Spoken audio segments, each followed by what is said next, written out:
Sudah sangat baik, itu bertahan dari awal pendataan sampai dengan sekarang. Kemudian baiknya ada 10 wilayah, nah menengahnya ini sudah sangat meningkat, dan yang masih rendah ada 13 wilayah yang perlu intervensi memang. Antara lain Abian Semal, Saneh, Sedang, Galung, Kedonganan, Kute, Legian, Seminyak, Tuban, Benua, Jimbaran, Tanjung, Benua, dan Ungasan. Selasa 2 Juni 2026 kemarin sudah dilakukan penyamaan persepsi dan sosialisasi terhadap desa adat dan pecalang untuk bagaimana melakukan pengawasan dan penindakan terhadap pelanggar di masing-masing wilayahnya, yang nanti juga akan disinkronisasi dengan undang-undang atau peraturan-peraturan yang ada mengenai bagaimana penegakan hukum lingkungan. Nah, rencana bulan Oktober akan dilanjutkan dengan coaching klinik untuk Satgas dan Pecalang se-Kabupaten Badung. Kalau kita lihat dari strukturnya, yang terbanyak membawa sampah ke TPA adalah dari jasa sampah swasta 2 kali lipat. Nah, tetapi untuk tonasenya ini tidak valid karena tonase ini tidak diukur berdasarkan jembatan timbang, tetapi ini diukur berdasarkan estimasi 1 truk 2,5 ton, Bapak. Padahal dengan adanya pemilahan sampah itu kalau anorganik itu tidak mencapai harusnya 2,5 ton karena ringan sampahnya. Hanya karena ini pemilahan, jadi sampah yang truk yang ke sana bisa tercatat 2 rit dan sebagainya. Untuk sektor perdagangan ini banyak, dan juga banyak juga yang kena sanksi administrasi dan paksaan pemerintah dari Gapum KLH, karena Gapum KLH bergerak sendiri tanpa koordinasi juga ke kami maupun Pusdal yang ada di sini.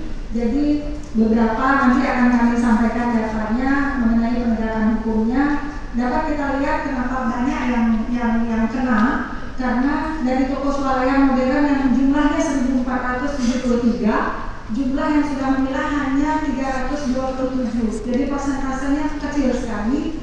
Kemudian untuk pasar rakyat juga masih banyak yang belum melakukan pemilahan, kurang dari setengahnya.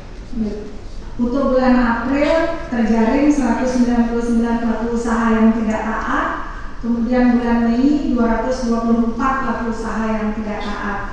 Jadi jumlahnya bisa membengkak karena ini pagi-pagi rata-rata pada belum buka. Kemudian pelaku usaha yang tidak taat kita berikan teguran tertulis. Mungkin Bapak Ibu sudah sangat familiar dengan 2 formulir itu. Jadi yang satunya teguran tertulis, yang satunya surat pernyataan. Apabila dalam waktu 14 hari tidak taat maka dikirim. Kemudian pengawasan pelaku usaha yang melaporkan tadi yang tidak taat oleh Gapum KLH yang langsung memang bergerak turun menyasar usaha-usaha yang besar. Rata-rata semuanya tidak taat, 449 pelaku usaha. Itu terdiri dari hotel-hotel besar, mal-mal, restoran besar. Itu baru laporan itu kan, saya nggak tahu nyatanya benar nggak seperti itu. Itu kan kembali ke wilayah masing-masing. Saya ingin sekali di Badung ini pengolahan sampah berbasis dengan pemilihan itu tetap jalan. Ini memang prinsip tetap jalan. Itu dulu. Nah sekarang sederhana lagi. Bagaimana caranya untuk melakukan menjaga agar tetap konsisten seperti itu? Sederhana aja cara. Tidak usah kita muluk-muluk. Masih cocok tuh pikiran muluk-muluk. Ini aja dulu. Jadi satu, kita minta masyarakat kita, tolong dipilah ya. Oke, pilah. Jadi kita bilang, ada orang yang jemput, ada orang yang ambil. Silakan mencari sekat tergantung kearifan lokal masing-masing, tergantung kondisi daerah masing-masing. Mungkin pendaruan beda dengan Simbang, tapi ternyata kalau ini saya yakin semua sama. Kalau udah dijemput mesti mau. Biasanya masyarakat itu, kalau nggak ada yang jemput itu pasti dibuang. Toleh kiri kanan, kosong, buang. Pasti begitu, manusiawi kan. Karena memang mohon maaf, generasi kita ini generasi belum siap, jujur. Mungkin kalau lahir cucu-cucu ini baru mungkin akan bisa mengajar mereka. Tapi kita nggak boleh menyerah. Nah, setidaknya sekarang ini biar kita tidak muluk-muluk, ini yang menurut itu aja dulu lakukan. Satu, pastikan dulu di masing-masing wilayah. Saya setahu sekali ini masing-masing wilayah di desa masing-masing itu kan kita bisa petakan di mana udah di sini udah ada petugas yang peduli. Saya kira sudah ada di lapor itu. Hanya mungkin kalau boleh jangan terlalu pakai mobil besar-besar yang bisa masuk-masuk gang, itu yang lebih efektif. Tapi diperbanyak. Dia yakin pasti akan jauh lebih efektif. Jauh. Di sana baru pelan-pelan terapkan sistem. Bu, Bapak, sampah organik saya akan ambil tiap hari ini. Sampah anorganik tiap hari ini. Saya yakin pasti akan dikumpul. Kalau nggak itu saya akan nggak ambil. Pelan-pelan mulai edukasi dia. Oh iya. Saya kira sudah teman-teman desa sudah banyak yang melakukan seperti itu. Tapi saya ingatkan kembali. Langsung dari Mas berhenti.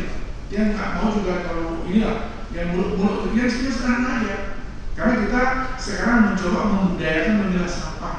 Saya yakin memilah sampah kita teruskan belum tentu. Ini dulu dengan cara begitu dia akan mendidik.